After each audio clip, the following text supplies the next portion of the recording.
Welcome to Questions for Mama, the podcast, where wounded and estranged family members ask the hard questions that lead toward family truth and reconciliation. I'm your host, Christina Dixon. In today's episode, To Sign or Not to Sign, I'm sharing a painful but pivotal moment from my own parenting journey when guilt tried to make me say yes to something my heart couldn't support. This story is about truth, integrity, and the hope that comes when we choose to heal, even when it costs us. It was 2006, and I didn't care who saw the tears welling up in my eyes as I held up a 3 by 4 foot sign bearing my nephew's name. I had started the tradition 11 years earlier with my eldest daughter, Christina, in 1995. Then I knew that family members would be yelling and screaming the names of their loved ones despite admonitions from the faculty to hold applause and jubilation until all students received diplomas. I understood their joy. I felt the same way they did. My daughter had overcome many obstacles to graduation, and I was immensely proud of her. Now that she had finished high school during the previous 3 years, there were times, though, when it seemed that I was my daughter's primary obstacle. The shameful truth is, she had good reason. 10 years before her graduation, I hurt her deeply. I left her and her 4 siblings to live with my parents for 5 years. Despite the emotional pain of not having her mother in her daily life from the 4th through the 8th grade, and other challenges, my daughter graduated from her middle school class as valedictorian. Thank God for my parents, my grandmother, and my sisters. During that time, my children were with my parents. My life crashed. Fortunately, the pain of that crash caused me to surrender my life to Christ. To my amazement, God's goodness and mercy followed me long before I expected anything to work out for me. I got married, and my children began living with me again. Ignorant of the issues blended families often contend with, I was overjoyed. God had restored my children back to me. I had a husband who loved me. Life was beautiful. At my daughter's freshman year of high school, as it began, I attended her high school orientation at Renaissance High, a college prep school for Detroit's best and brightest. I was so proud. Yet, as the weeks and months passed, I allowed myself to become busy, working and going places to sing and share with others the joy I had over the change God made in my life. Consequently, I was completely blindsided later when I realized that despite my best intentions, when my children needed me emotionally and physically, I was still not available. My parental neglect was still alive. In my daughter's case, her attitude, behavior, and grades took a nosedive.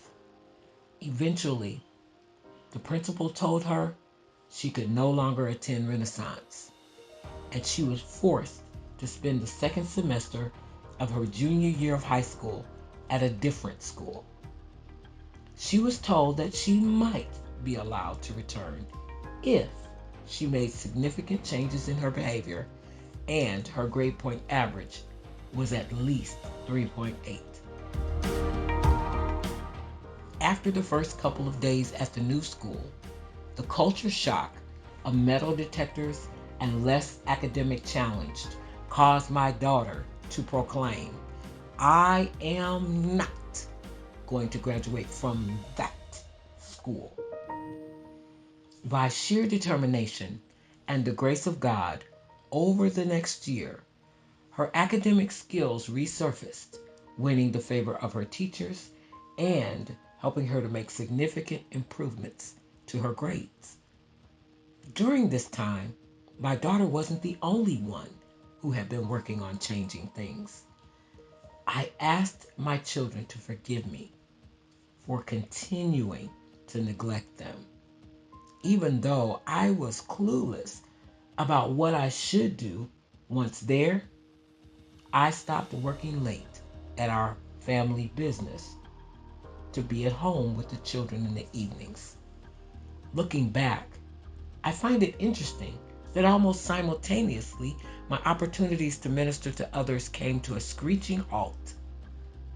Even though it was almost too little too late for my eldest daughter, I began spending more time at home with my children. It wasn't long before I gained a bird's eye view of how restricted their lives had been. When my husband and I weren't at home, they weren't allowed to go outside or have guests after school. They could only do homework, chores, and watch television. I wasn't there to help with homework. I wasn't there to ask how their day had been, nor was I there to comfort them when they had concerns on their minds. Meanwhile, in my eldest daughter's compact business class, she was given an assignment that required her to obtain letters of recommendation from others regarding her attitude and ability to work well with others. To my dismay, she asked me to write and sign one of the letters. As soon as she asked me, I felt bad. Sure, I was proud of the improvements she had made at school, but I hadn't witnessed any of the qualities and attitudes that the letter needed to contain. Now that I was home, what I could see was how angry she was with me for not loving her in the ways that mattered to her. I remember the stabbing pain I felt when she said, "Mama, I don't know why you won't get this. We never have and we never will get along." It was obvious that I had lost her respect. I had hurt her so badly that her pain had completely eclipsed any memories of the times when we laughed, danced, read, played, and sang together. She was right. I had abandoned her when she needed me. Guilt wounded me so deeply that I almost was overpowered to not tell the truth. In my desire to be honest before God, I couldn't write the letter. It was supposed to talk about how cooperative and helpful she had been when at home she isolated herself whenever she had the chance. At the time, I believed that it was obvious that she didn't want to be with us. She didn't want to be with me. It took me a while to realize that this was her way of shielding herself from further feelings of abandonment and rejection. Although she was doing well in all her subjects, algebra, chemistry, band, shorthand, English, history, and compact classes, to her dismay, I chose not to write a letter. Since her teachers had nothing but good things to say about her, as an alternative, I recommended that she obtain letters from her teachers. She spoke with her teachers right away, and they each responded with positive feedback. They knew she needed the challenge that Renaissance High would provide. After several days and a series of conversations, my daughter emerged with 6 glowing letters of recommendation, signed, sealed, and delivered by her teachers. At the end of the semester, we were overjoyed. She completed her junior year on the honor roll with a 3.857 grade point average. The following fall, when we went to meet with the principal of Renaissance High, to our dismay, she didn't recall saying that my daughter could return if she obtained a 3.8. Her recollection of the conversation was that my daughter would have to obtain a 4.0. Despite our efforts to jog her memory, she seemed unmovable. In that moment, my heart sank. My daughter's heart sank. I can only imagine that my daughter was whispering prayers under her breath. I know I was. The only word I can think of to describe what happened next is providence. With a mix of concern on her face, but hope in her heart, Christina placed her report card and the letter signed by her teachers from the previous semester on the principal's desk. When the principal finished reading the 6 letters from her teachers at the other school, she remarked, "I don't remember saying that Christina could come back if she had a GPA of 3.8, but it is clear that the student I expelled is not the student who sits before me today.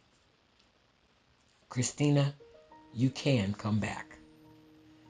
Tears that had been forced to stay back under the attack of despair came freely at the command of joy. My daughter and I stood simultaneously to hug the principal. She returned our joy with an admonition for my daughter to continue what she started. At the time, it didn't dawn on me how much the joy from that day would become overshadowed by even greater joys. Her final semester of high school was loaded with tears of joy. As I received on her behalf the award from the city of Detroit as the most improved student at her school so that she could attend her senior luncheon, tears of joy flowed. As we reviewed proofs of her senior pictures, as flashes from multiple cameras took pictures of her in her prom dress, and as she spoke at her baccalaureate, tears of joy flowed unhindered. I imagined seeing my daughter in her cap and gown with National Honor Society cords and a sash, beaming with joy as she accepted her diploma from one of the best high schools in the country. The anticipated joy seemed overwhelming. How could I express how happy I was without being so loud that I'd draw undue attention to myself? When the idea for a sign came to me, I just knew it was perfect. At my daughter's graduation, I was the proud mother of an overcomer. As other families yelled and screamed out the names of their loved ones intermittently during the ceremony, despite faculty admonitions, my family and I quietly held up signs. As I stood holding one of the signs, Seeing different people pointing at my daughter's name, tears of joy rolled freely. I couldn't help but remember the odds she had conquered. Just a year before, when I refused to write and sign that letter, all I knew was that while she was at home, my daughter was not displaying the cooperation and helpfulness the assignment required. I saw how the pain of my neglect drove her to isolate herself in her bedroom whenever she had the chance. My guilt and shame almost made me write the letter just to appease her. But God had done so much for me, I wouldn't lie and displease him by lying about her behavior. Thank God for the idea to ask her teachers, who saw in my daughter a model student who needed the challenge Renaissance High would give her, and they were willing to back it up in writing. I didn't know it would be the catalyst for a family tradition that would last more than a decade. I only knew that God's word is true, and it says that real love rejoices in the truth. In 2006, more than 10 years after her high school graduation, Christina and I held up signs proudly displaying my nephew Joseph's name. He graduated from the very same school, as did her brother Jason and cousin Ray after her. Who wouldn't shed tears of joy over that? For more than 2 decades, each year that the school years ended, I anticipated the joy I would have as more loved ones from my daughter's generation and the one after her would overcome the odds, graduate from high school or college, and make our family proud. As we continued the tradition of holding up signs, wearing our buttons, joy would come in waves and the tears would roll unhindered. I hope today's episode reminded you that healing does not come from pretending. It comes from telling the truth in love. Reconciliation is a journey, and real love rejoices in the truth. Don't let a sense of guilt keep you from facing the challenge that forces you to choose between whether you'll please God or a loved one. I want to encourage you to choose truth, to honor the process, and believe that reconciliation is still possible. Do you have other questions or a story that you'd like to share? I'd love to hear from you so we can pursue the answers to our questions together. Email questions@questionsformama.com. Till next time, this is Christina Dixon, taking the courageous journey toward family truth and authentic, joy-filled reconciliation to restore unity to my family and yours.